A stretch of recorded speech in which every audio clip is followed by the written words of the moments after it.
A sailor in the year 1720 tapped his biscuit 3 times against the edge of the table before he took a bite, and he was not doing it out of habit or superstition. He was doing it so that the small, pale weevils living inside the dough would fall out before he swallowed them along with his meal. This single detail is the piece every pirate film leaves out of the story. On screen, the rum flows without end, the feasts stretch across long wooden tables loaded with roasted meat, and every face in the crew looks fed, strong, and satisfied. Historical records paint a very different picture of daily life aboard an actual pirate vessel. Meat came out of the barrel gray and slick with rot more often than any sailor wanted to admit. Water grew thick and green inside its cask within days, and hunger sat beside every man on board as a constant and unwelcome companion. Some sailors, driven past the edge of ordinary endurance, are recorded as having chewed on the leather of their own boots when nothing else remained. Others watched their gums swell and bleed, and their teeth loosen and fall away, from a disease that nobody on the ship could name or explain with any confidence at the time. What forced free men who had chosen a dangerous life outside the law specifically to escape hunger and mistreatment, to endure a diet this punishing and this bleak? And why would a captain, a man whose entire authority depended on the loyalty of his crew, ever choose to use food itself as a weapon against his own men? The answer to both questions sits buried inside surviving ship manifests, court testimony from admiralty trials, and the rare surgeon logs that made it into the historical record. Take a single barrel of salted beef, loaded onto a ship in an English port and sealed tight. It was not opened again until the vessel reached the Caribbean 4 months later. What crawled out of that barrel when the lid finally came off tells you almost everything about the true cost of a life at sea, pirate or otherwise. It reveals something about the Golden Age of Piracy that the popular legend was never built to show. It also explains why so many crews mutinied, not over gold, not over cruelty, but over a rotten piece of meat handed out at the wrong moment. By the end of this video, you will understand why a single hard biscuit could quietly decide whether an entire voyage lived or died. You will see why captains negotiated food terms as carefully as they negotiated plunder shares. And you will learn why the true killer stalking most pirate crews was never a cutlass, a cannon, or a hangman, but something far smaller, far quieter, and far harder to see coming until it was already too late. According to the earliest accounts collected by Charles Johnson in his General History of the Pirates, published in the year 1724, life aboard a pirate vessel was rarely described in terms of luxury at all, and food shortages appear again and again as a background pressure shaping decisions that had nothing directly to do with treasure. A crew choosing whether to chase one more prize or turn instead toward a known island with fresh water often weighed that decision as carefully as any decision made in the heat of battle, since a wrong guess about where the next meal was coming from could cost more lives than an enemy broadside ever would. This is the part of pirate history that rarely survives translation into film, where every voyage seems to unfold against a backdrop of endless plunder, rather than a slow and grinding calculation of how many days of biscuit remained in the hold and how many barrels of meat had already turned. The station of ship cook itself carried a strange reputation among pirate crews, since the role was sometimes given, according to several surviving accounts, to a sailor who had already lost a hand or a leg in an earlier fight and could no longer perform the heavier physical labor demanded of the rest of the crew. That single detail says something quiet and important about the priorities of these ships, where feeding the crew mattered enough to keep a dedicated cook aboard even when every other able body was needed for sailing and fighting. The smell below decks on a warm afternoon several weeks into a crossing carried a heavy mixture of tar, damp wood, unwashed bodies, and the faint, sour rot drifting up from an open barrel nobody wanted to approach too closely. Add to that the constant creak of timber, the low murmur of men trying to ration their own hunger through idle conversation, and the occasional curse aimed at a biscuit that refused to soften no matter how long it soaked in tea or coffee. This was the true daily texture of pirate life, far removed from painted portraits of triumphant captains standing at a ship's wheel with the wind at their back. Every meal was a small negotiation with disgust, every ration a quiet reminder of exactly how far from land and safety the crew truly sat, and every captain understood that a hungry crew was a dangerous crew, long before any battle ever began. To understand why food became such a dangerous and constant problem, it helps to first understand what a wooden ship could actually carry and for how long that supply could realistically last. A vessel setting out on a voyage expected to run for several months had no refrigeration, no ice, and almost no dependable method for keeping fresh food edible past the first 2 or 3 weeks at sea. According to surviving naval provisioning records from the period, the standard solution to this problem was salt in enormous quantities. Beef or pork was packed tightly into wooden barrels, layered thick with coarse salt to slow the natural process of decay, and a barrel prepared this way could technically remain aboard for a year or longer before anyone opened it. The trouble was that salt only slowed spoilage, it never stopped it completely, and by the time a barrel was finally cracked open at sea, the meat inside had frequently turned gray, slippery, and unmistakably foul in smell. Sailors of the era gave the toughest cuts a grim nickname, calling it salt horse, since more than a few claimed it was tough enough and strange enough on the tongue to have come from an actual horse rather than a proper cow.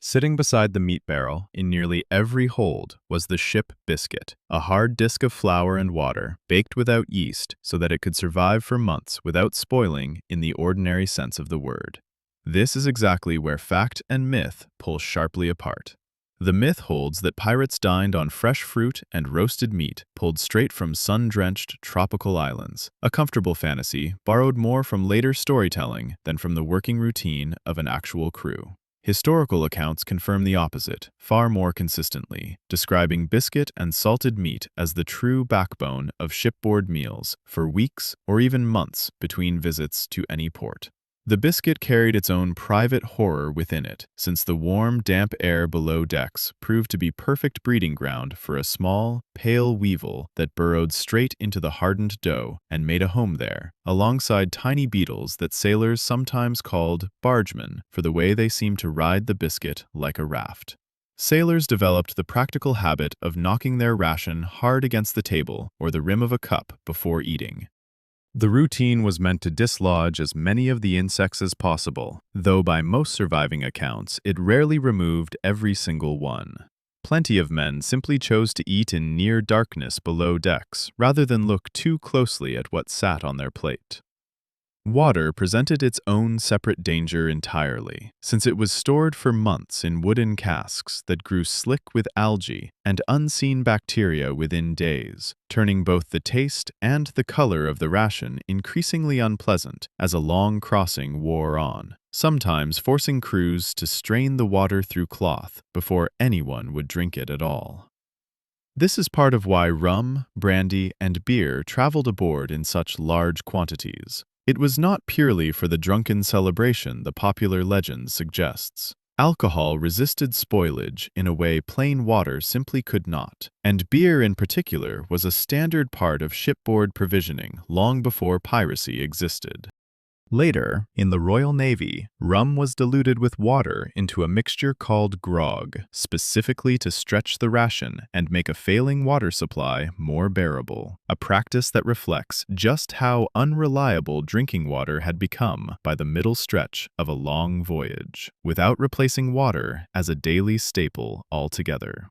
A pirate crew negotiating its own ship's articles, as Bartholomew Roberts and John Phillips both did according to surviving copies of their agreements, frequently wrote food and drink allowances directly into the contract itself, a clear signal of how central the issue truly was to holding a crew together and keeping it from turning against its own leadership when supplies ran short. Cooking on a wooden ship was itself a hazardous undertaking, since an open flame surrounded by tar, rope, and dry timber presented a constant risk of fire that could destroy a vessel far faster than any enemy could.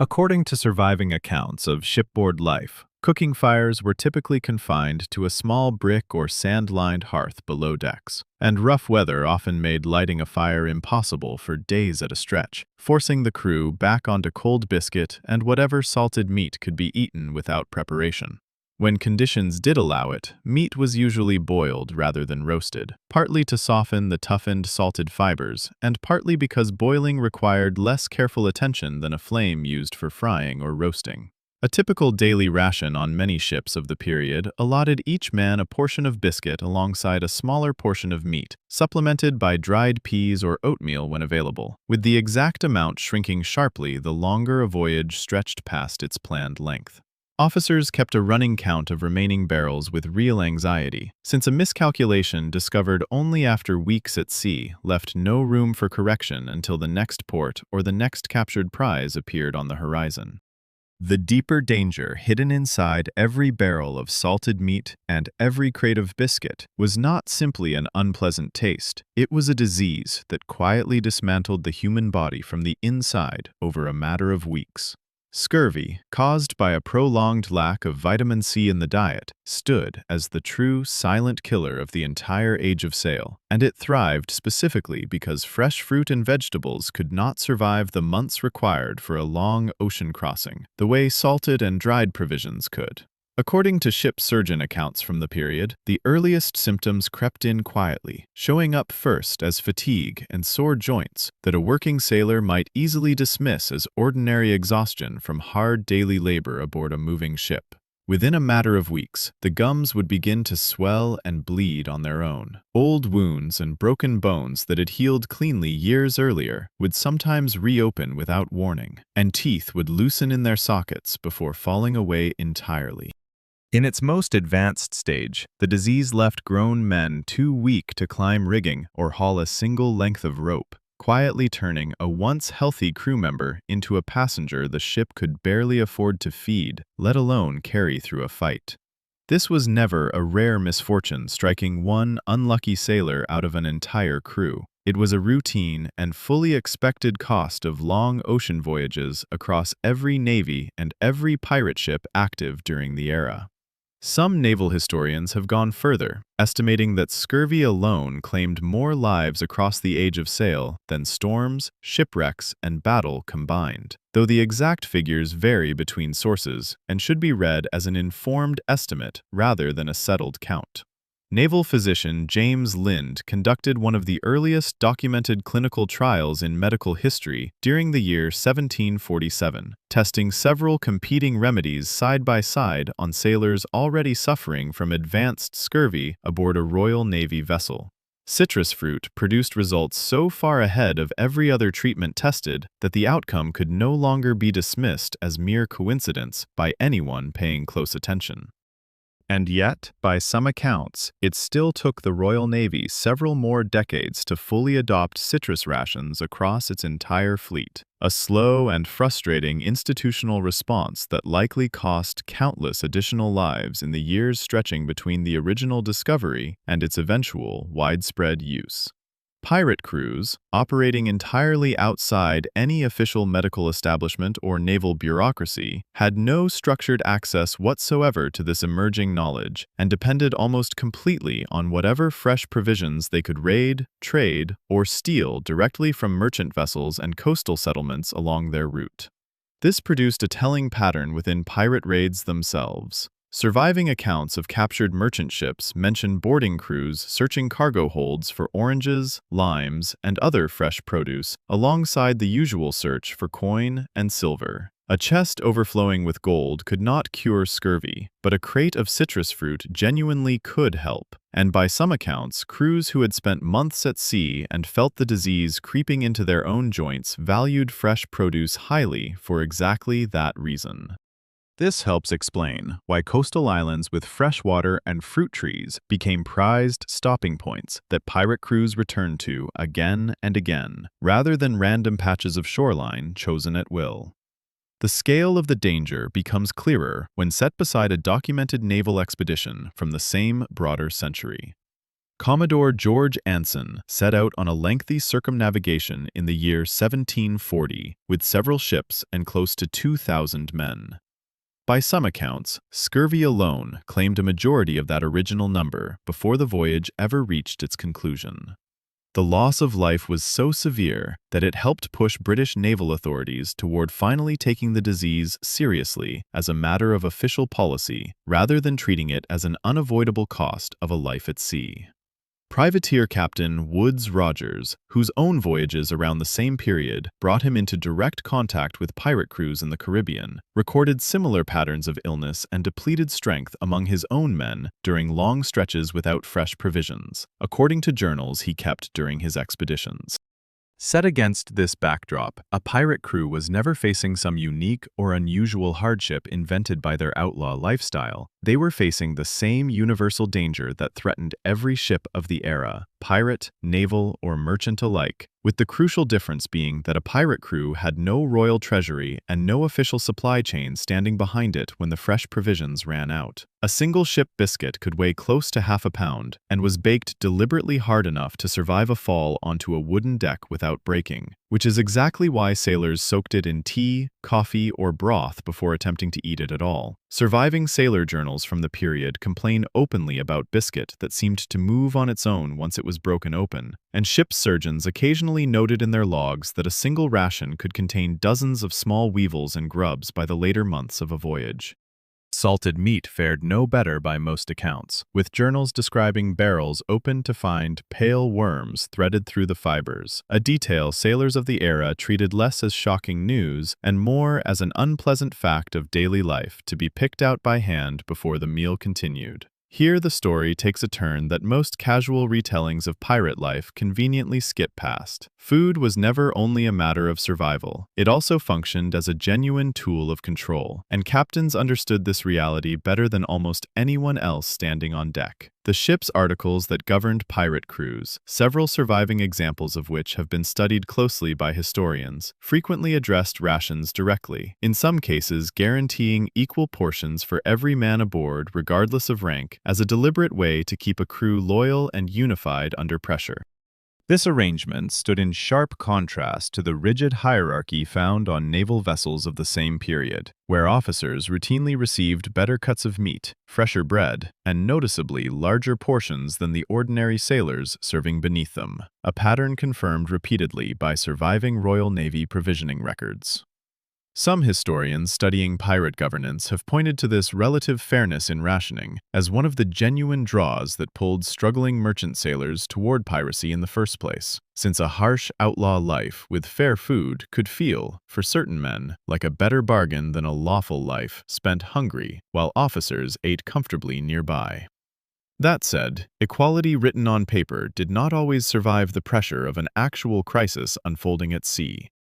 During periods of extreme scarcity, when supplies ran dangerously low and no port or prize ship appeared for weeks on end, discipline around food could collapse with startling speed, and by some accounts, theft of rations between crew members became one of the most severely punished offenses a pirate could commit, treated in certain surviving cases almost as seriously as outright mutiny against the captain himself. The logic behind such a harsh response becomes clear once the underlying math is considered, since a crew already stretched to its absolute limit had almost no margin left to absorb one man quietly hoarding another man's share for himself.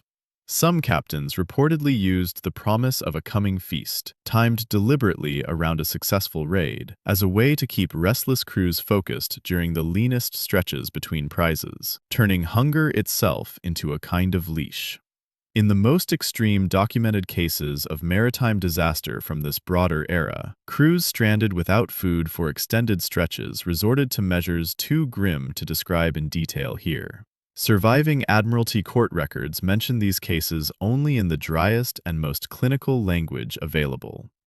They confirm little beyond the bare fact that prolonged starvation had pushed desperate men past every ordinary human boundary. The twist sitting quietly inside all of this is simple and somewhat uncomfortable at once. The same rum ration, so often blamed for reckless pirate behavior, may have actually functioned as a pressure valve. It dulled hunger, dulled fear, and dulled the grinding boredom of a diet built almost entirely around rot, salt, and dust. The drink that history remembers as pirate excess may have quietly been a survival tool wearing the disguise of a vice. Surviving court records from admiralty trials of captured pirates occasionally reference disputes over rations as a contributing factor behind a change in leadership aboard a given ship, with a captain accused of hoarding better food for himself, losing the confidence of his crew long before any argument over plunder ever surfaced. This lines up closely with the broader pattern already established by the pirate code itself, the same system of negotiated rules and shared authority that governed discipline, punishment, and the division of stolen goods aboard these ships. A captain who broke faith on food broke the same unwritten trust that held the entire system of pirate governance together. And crews who had already shown, according to surviving articles, a willingness to vote out an unpopular or unfair captain proved just as willing to do so over a spoiled ration as over a captured prize divided unfairly. This gave every pirate captain a quiet incentive to inspect the hold personally and to know exactly how many days of food remained at any given moment, since a captain caught by surprise by an empty barrel risked losing his command far faster than a captain caught by surprise in a fight. Command at sea, in other words, rested on a foundation built from something as unglamorous as flour, salt, and clean water, and the men who commanded most successfully were often the ones who paid the closest attention to the parts of the voyage that never made it into any legend at all. Strip away the black flag, the cutlass, and the legend, and what remains at the center of pirate life was something almost embarrassingly ordinary, a constant and exhausting negotiation with plain hunger.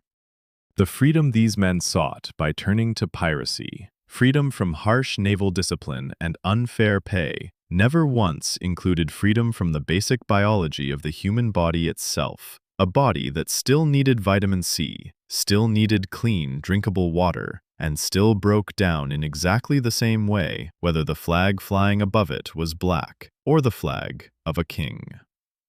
There is something quietly humbling in the fact that a simple crate of limes could accomplish what no amount of gold, courage, or fearsome reputation ever could, and that even the most feared captains of the entire era proved just as vulnerable to a swollen gum or a spoiled barrel as the newest and most frightened recruit standing beside them on deck. The small ritual of tapping a biscuit 3 times against a table before eating became, without anyone ever intending it, a daily habit of survival, repeated by countless men across an entire era of maritime history, born purely out of necessity, and saying more about the true reality of the age of sail than any painted portrait of a triumphant captain ever managed to capture. It is worth sitting with the idea that the same men willing to face cannon fire, storms, and the hangman without flinching could still be undone by something as small and as unglamorous as a biscuit crawling with insects. A reminder that courage and comfort have never been the same currency, no matter how the legend prefers to tell it. Historical records confirm this daily struggle far more consistently than any adventure story ever admits, and the comfortable myth of the well-fed pirate feasting endlessly on plunder simply cannot survive contact with the surviving ship's articles, the surgeon logs, and the Admiralty court records left behind by the period. So the next time a film or a story shows a pirate crew toasting with overflowing cups and full plates under a bright tropical sun, it is worth pausing to ask what that image is quietly hiding beneath its surface, and whether the real history sitting underneath it might be far harder, far hungrier, and far more human than any legend was ever willing to show. The hard biscuit that once carried weevils into a hungry sailor's mouth has long since become a kind of dry historical joke, a footnote mentioned in passing beside far bloodier stories of battle and mutiny. Yet the same negotiated fairness that shaped a fair ration also shaped the pirate code itself. The same system of shared punishment and shared risk explored elsewhere in this channel, and the same desperate hunger that drove men toward a crate of citrus fruit is the quiet thread connecting almost every harsh decision made aboard these ships. A history built entirely around gold and violence misses the far stranger and far more revealing truth. The most dangerous weapon ever used against a pirate crew was not a British warship, not a hangman's rope, and not a rival captain's cutlass. It was the simple absence of one vitamin, sitting quietly in a missing crate of fruit, doing more damage over a single voyage than any battle these men ever fought.